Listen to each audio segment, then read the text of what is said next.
कौन बनेगा मुख्यमंत्री में आज बात होगी वंशवाद की। क्या वाकई में नेताओं की कथनी और करनी में काफी फर्क है? वंशवाद के नाम पर जो बीजेपी दूसरी पार्टियों को घेरती रही, आज उसी पर वंशवाद को बढ़ाने का आरोप लग रहा है। लेकिन ऐसा नहीं कि इस चुनाव में सिर्फ बीजेपी ही वंशवाद को बढ़ावा दे रही है, बल्कि और पार्टियां भी इस मामले में आगे हैं। हकीकत यह है कि मैं पिछले 16-17 वर्षों से मैं पार्टी का एक सामान्य कार्यकर्ता के रूप में मैं काम कर रहा हूं और कई साल तक तो मैं सिर्फ भारतीय जनता पार्टी का एक साधारण सदस्य के रूप में काम किया। नोएडा विधानसभा से बीजेपी उम्मीदवार पंकज सिंह कह रहे हैं कि उन्हें उनकी मेहनत का इनाम मिला है, लेकिन आरोप लग रहा है कि गृह मंत्री राजनाथ सिंह का बेटा होने की वजह से उन्हें सिटिंग एमएलए का टिकट काटकर मैदान में उतारा गया है। अभी नोएडा से विमला बाथम विधायक हैं। 2012 में यहां से महेश शर्मा जीते थे। महेश शर्मा के सांसद बनने के बाद विमला उपचुनाव जीती थी। विमला की जगह अब पंकज सिंह को टिकट मिला है। खैर, पंकज सिंह तो टिकट को काम का इनाम मान रहे हैं, लेकिन कैराना से बीजेपी की उम्मीदवार बनी मृगांका सिंह टिकट को पिता का आशीर्वाद मान रही हैं। पूरे क्षेत्रवासियों के साथ साथ पापा का तो पूरा ही आशीर्वाद है, क्षेत्रवासियों का भी आशीर्वाद है।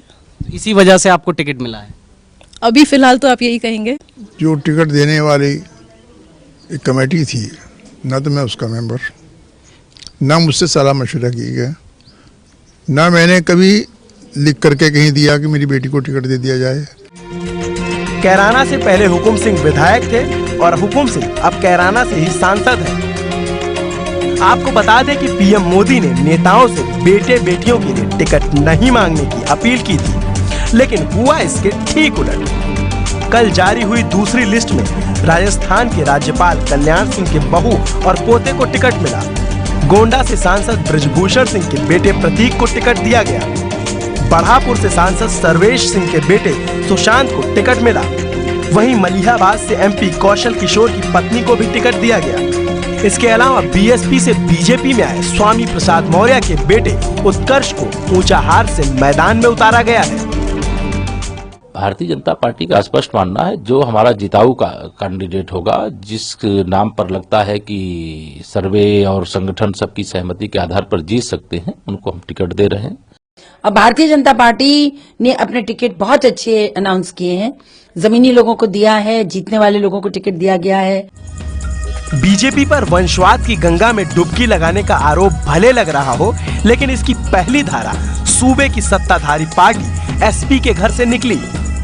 एसपी की कैंडिडेट लिस्ट में बेटे बेटियों की बहार है। आपको बता दें, आजम खान के बेटे अब्दुल्ला को रामपुर की स्वार सीट से टिकट मिला है। वहीं नरेश अग्रवाल के बेटे नितिन अग्रवाल को हरदोई से मैदान में उतारा गया है।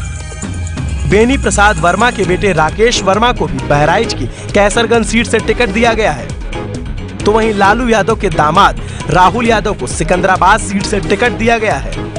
कांग्रेस ने भी कद्दावर नेता रहे जितेंद्र प्रसाद के बेटे जितिन प्रसाद को टिकट दिया है। दलितों और शोषितों की बात करने वाली बीएसपी भी वंशवाद के पतवार के सहारे है।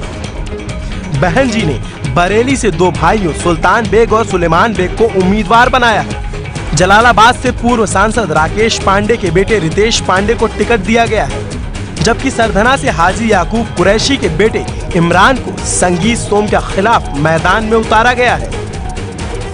और सबसे बड़ी बात ये कि अखिलेश और राहुल खुद वंशवाद की देन है और इसी को आगे बढ़ा रहे हैं, जिसकी वजह से पार्टी के खांटी कार्यकर्ताओं के लिए बड़ी मुश्किल हो गई है।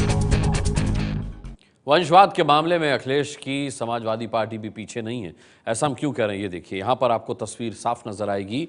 समाजवादी पार्टी क्यों पीछे नहीं है। सौतेले भाई की पत्नी अपर्णा को अखिलेश ने लखनऊ कैंट से उतारा है, तो चाचा शिवपाल को जसवंत नगर से मैदान में उतारा गया है। खुद अखिलेश जो हैं मुख्यमंत्री हैं, पत्नी उनकी डिंपल यादव सांसद हैं।